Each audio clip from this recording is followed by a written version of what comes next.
Dr. Tozzi here today, and we are going to talk about what to do if you accidentally lose a permanent tooth.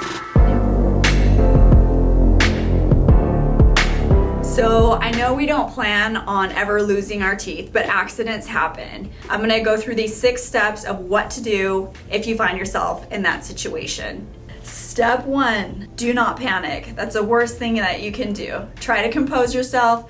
Take a few deep breaths. It's gonna be okay. Step 2, try to find that little rascal. Where did it go? Get down on your hands and knees, search around for it, because you kind of need that tooth. Step 3, this one is really important. Pick it up by the crown of the tooth, not the root, because that has all the important cells on it that's gonna help the tooth survive once it's back in your mouth. Step 4, this one is a little gross, I'm not gonna lie. Once you found your tooth, you may wanna lightly rinse it off under some water, lightly, very gently. If you can stomach it, try to reposition it back into the socket. I know it sounds a little freaky deaky, but this is gonna help keep your tooth from going into shock, so to speak. Step 5. Now, I know the last step was a little gross, so if that freaks you out trying to put your tooth back into the socket, or you're having trouble getting it in the right position, what you can do is drop it into a cup of milk or some sterile saline solution, just because you happen to have that laying around.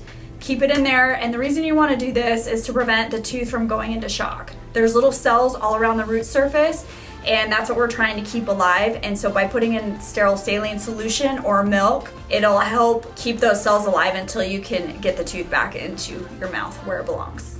Step 6, last and final step. See if you can get into your dentist as soon as possible. Time is your friend on this. Preferably within 30 minutes if possible. Especially if you have it soaking in a solution, you want to get to a dentist and see if they can reposition your mouth within 30 minutes, all right? That's only going to increase the chances of this tooth surviving. So I get asked by a lot of patients, what do I do if my tooth falls out and it's 1 in the morning and you're not available? Do I go to the hospital? You're kind of just taking your chances. A lot of times there's not a dentist on staff at most hospitals. So you may just want to wait, follow the steps that I went through earlier, try to get a hold of your dentist in the morning, and they might be a better resource for you than going to the ER.